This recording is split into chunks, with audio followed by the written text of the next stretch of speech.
मध्य प्रदेश विधानसभा में कांग्रेस पार्टी की राज्यसभा उम्मीदवार सुश्री मीनाक्षी नटराजन ने अपना नामांकन पत्र दाखिल कर दिया। इस अवसर पर मध्य प्रदेश कांग्रेस प्रभारी हरीश चौधरी, प्रदेश कांग्रेस अध्यक्ष जीतू पटवारी, विधायक दल के सभी सम्मानित सदस्य एवं सभी वरिष्ठ नेता उपस्थित रहे। यह नामांकन केवल एक औपचारिक प्रक्रिया नहीं बल्कि कांग्रेस पार्टी की एकजुटता, संगठनात्मक मजबूती और लोकतांत्रिक मूल्यों के प्रति हमारी प्रतिबद्धता का प्रतीक है। हमें पूर्ण विश्वास है कि आगामी राज्यसभा चुनाव में कांग्रेस पार्टी विजय प्राप्त करेगी और सुश्री मीनाक्षी नटराजन संसद में जनता की आवाज को मजबूती से उठाएगी।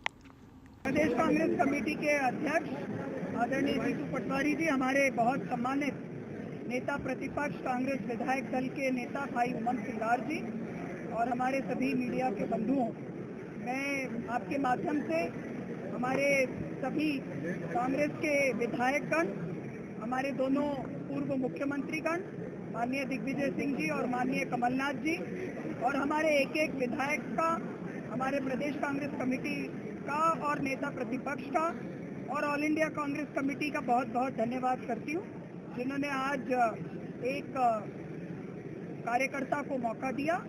उन्होंने जिस तरह से आज हमारे सारे विधायक साथियों ने, हमारे सभी नेताओं ने, हमारे प्रदेश कांग्रेस कमेटी के अध्यक्ष और माननीय नेता प्रतिपक्ष ने जिस तरह से यहाँ आकर इस जोश और उत्साह के साथ इस नामांकन की प्रक्रिया को पूरा करने में आज सब लोग साथ दिखे, मैं उन सबका बहुत बहुत धन्यवाद करती हूँ।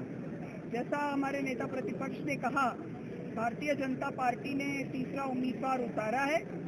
अब ये हमारे सामने विचारधारा की लड़ाई है जो हमारे नेता आदरणीय राहुल जी लड़ रहे हैं। लोकतांत्रिक मूल्य बचेंगे, संवैधानिक मूल्यों के आधार पर भारत का भविष्य तय होगा।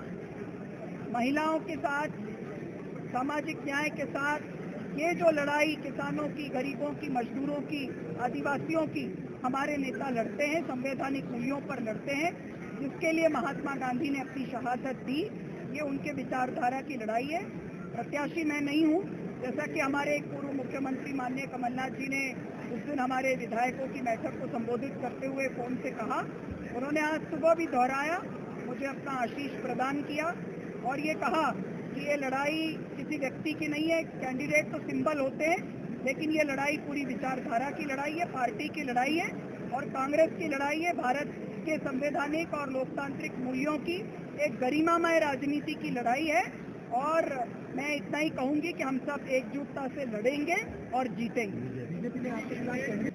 आदरणीय सभी सम्मानित लोकतंत्र के चौथे स्तंभ के परिवारजन, सम्मानित हमारे नेता प्रतिपक्ष, आदरणीय सभी यहाँ उपस्थित सारे विधायकगण, सारे सीनियर नेतागण, आदरणीय मीनाक्षी जी, प्रदेशवासियों, मीडिया के माध्यम से मैं आग्रह करना चाहता हूँ मध्य प्रदेश की 8 करोड़ जनता से कि भारतीय जनता पार्टी ने अभी कुछ दिन पहले महिला आरक्षण को लेकर विशेष सत्र बुलाया था। आज एक बहन को अवसर मिला कांग्रेस पार्टी के सिंबल पे कि महिलाओं की ताकत को, उनकी भागीदारी को, उनकी जिम्मेवारी को निभाने के लिए पार्टी के निर्णय को कांग्रेस के विधायकों ने बल दिया।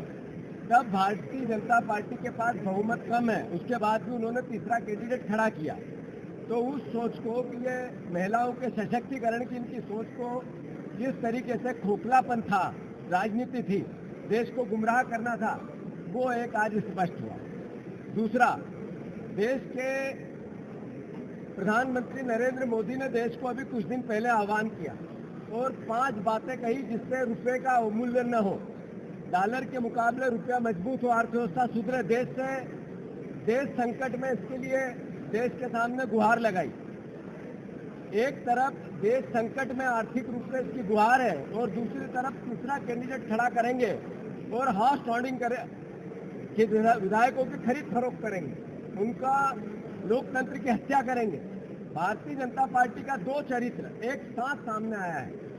ये सामूहिक निर्णय बीजेपी ने लिया, केंद्रीय नेतृत्व से पूछ के लिया, बहुत मंथन के बाद लिया कि 10 विधायक कम है, उसके बाद भी हम तीसरा कैंडिडेट खड़ा करेंगे और कांग्रेस और अन्य निर्दलीय विधायकों का आर्थिक रूप से या अन्य तरीके से प्रलोभन देंगे या डराएंगे और फिर उनका वोट लेंगे।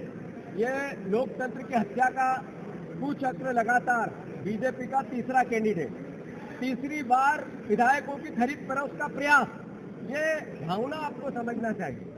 मैं फिर से बहुत हाथ जोड़कर विनम्र प्रार्थना करता हूं मध्य प्रदेश की जनता से, कांग्रेस पार्टी 500% अपने प्रत्याशी को राज्यसभा भेजेगी, पर इनका असली चेहरा जनता के बीच में आया है।